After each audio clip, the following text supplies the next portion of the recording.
నీకెవడు చెప్పిండే? బండి చెప్తానే తెలుసుకోవాలా నేను. ఎన్నడన్నా చెప్పినవా? నువ్వు ఏం చేసినా అర్థం చేసుకుంటుంటారా నేను. నేను చేసే పనులు మంచియే, ముంచేటి కాదు.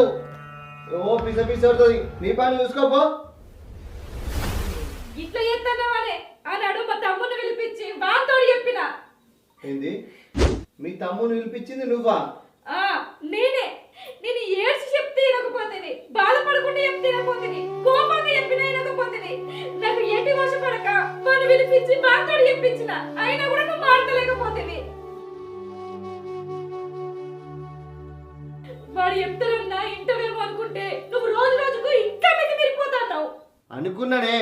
ఆ రోజు మీ తమ్ముడు ఇంటికి వచ్చినప్పుడే అనుకున్నా, బంగారం కోసం నువ్వు లొల్లి పెట్టుకున్నావు కదా, దాని గురించి వచ్చింది అనుకున్నా.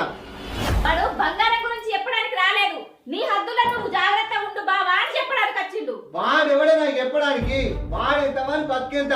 నా ఇంటికి వచ్చి నాకే చెప్తాడా? చెప్పకపోతే నువ్వు రాజానికి రాజువా, దేశానికి మంత్రివా? నేను బాధపడుకుంటుంటే వాడు ఎంత చూసుకుంటుంటాడు? ఏందేమో రాజు మంత్రి అని మాట మాట్లాడుతున్నావు? వాడిని నిన్ను కలిపి కొడతా. ఎందుకు కొడతావు నువ్వు? ఏందే బాగా ఎక్కువ మాట్లాడుతాను?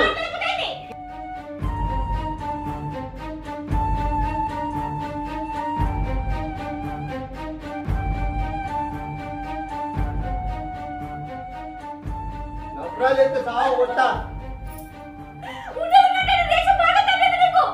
ఏ ఎక్కువ మాట్లాడకు. నేను గిట్టనే ఉంటా, గిట్టనే తిరుగుతా, గిట్టనే చేస్తా. నీకుండా ఉంటాయి తొండు, లేకుంటే పో. నాకెదురు మాట్లాడితే నాలుగే ఈత.